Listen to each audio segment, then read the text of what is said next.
तो कराची की मुतादिद सड़कें पानी में डूबी हुई हैं। ऐसे में पाक फौज और रेंजर्स कराची में इमदादी सरगर्मियों में मसरूफ़ अमल हैं।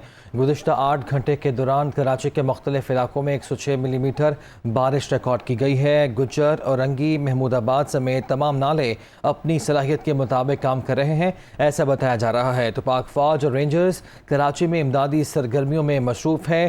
गुज़िश्ता 8 घंटे के दौरान कराची के मुख्तलिफ इलाकों में 106 मिलीमीटर बारिश रिकॉर्ड की गई है, जो कि ज़्यादा बारिश है और ऐसे में तमाम जो सड़कें हैं वो नदी नालों का मंजर पेश कर रही हैं। पाक फौज और रेंजर्स कराची में इमदादी सरगर्मियों में मसरूफ़ हैं और ये भी बताया जा रहा है कि जो नाले हैं, गुज्जर नाला, औरंगी नाला और महमूदाबाद समेत जो तमाम नाले हैं वो अपनी सलाहियत के मुताबिक काम कर रहे हैं। सूरत हाल कुछ यूँ है कि आवाम को परेशानी का सामना करना पड़ रहा है। सड़कें और जो गलियाँ हैं वो नदी नालों का मंजर पेश कर रही हैं और निकासी का उस तरह से इंतज़ाम नहीं किया गया जिस तरह से करना चाहिए था और बारिशें भी कुछ मामूल से ज़्यादा हुई हैं। तो ऐसे में पाक फौज और रेंजर्स कराची में इमदादी सरगर्मियों में मसरूफ़ हैं। गुज़िश्ता 8 घंटे के दौरान कराची के मुख्तलिफ इलाकों में 106 मिलीमीटर बारिश रिकॉर्ड की गई है। इसके साथ साथ आपको ये भी बताते चलें कि गुज्जर, औरंगी, महमूदाबाद समेत तमाम नाले अपनी सलाहियत के मुताबिक काम कर रहे हैं, ऐसा बताया जा रहा है हुक्काम की जानिब से।